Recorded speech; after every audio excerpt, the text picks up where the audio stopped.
30 days of zero interaction with that substance, that person, etc. Right. Is that correct? Yeah. And 30 days is, in my clinical experience, the average amount of time it takes for the brain to reset reward pathways, for dopamine transmission to regenerate itself. There's also a little bit of science that suggests that that's true. Some imaging studies showing that our brains are still in a dopamine deficit state 2 weeks after we've been using our drug. And then a study by Schuckett and Brown, which took a group of depressed men who also were addicted to alcohol, put them in a hospital where they had received no treatment for depression, but they had no access to alcohol in that time. And after 4 weeks, 80% of them no longer met criteria for major depression. So again, this idea that by depriving ourselves of this high dopamine, high reward substance or behavior, we allow our brains to regenerate its own dopamine for the balance to really equilibrate. And then we're in a place where we can sort of enjoy other things. So that progressive narrowing of what brings one pleasure eventually expands. So I'd like to dissect out that 30 days a little more finely. And I also want to address, how does one stop doing something for 30 days if the thing is a thought? So we'll kind of put that on the shelf for the moment.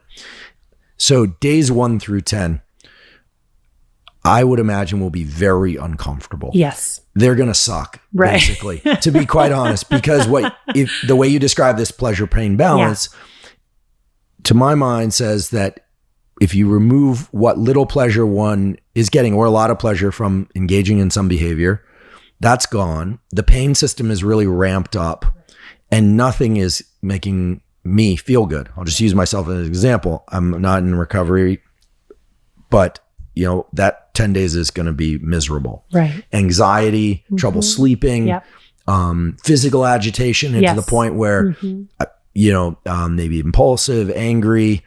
Should one expect all of that? Should the family members of people expect all of that? Yeah. So what I say to patients, and it's a really important piece of this intervention, is that you will feel worse before you feel better. For how long? Yeah. This is probably the first question they ask, right? And I say, usually in my clinical experience, you'll feel worse for 2 weeks. But if you can make it through those first 2 weeks, the sun will start to come out in week 3. And by week 4, most people are feeling a whole lot better than they were before they stopped using their substance. So, you have to, it's a hard thing. Like, you have to sign up for it. And I will say, obviously, there are people with addictions that are so severe that as long as they have access to their drug or behavior, they're not able to stop themselves. And that's why we have, higher levels of care or residential treatment. So this is not going to be for everybody, this intervention, but it's amazing how many people with really severe addictions to things like heroin, cocaine, very severe pornography addictions. I posit this, and I do it as an experiment. I said, let's try this experiment. I'm always amazed, number one, how many of them are willing, and number two, how many of them are actually able to do it. They are able to do it. And so that little nudge is sort of just what they need. And the carrot is, there's a better life out there for you, and you'll be able to taste it in a month. You really will be able to begin to see that you can feel better and that there's another way. So the way you describe it seems like it's hard. But it's doable for most people, not everybody. Right. And we'll return to that category of people who can't do that on their own.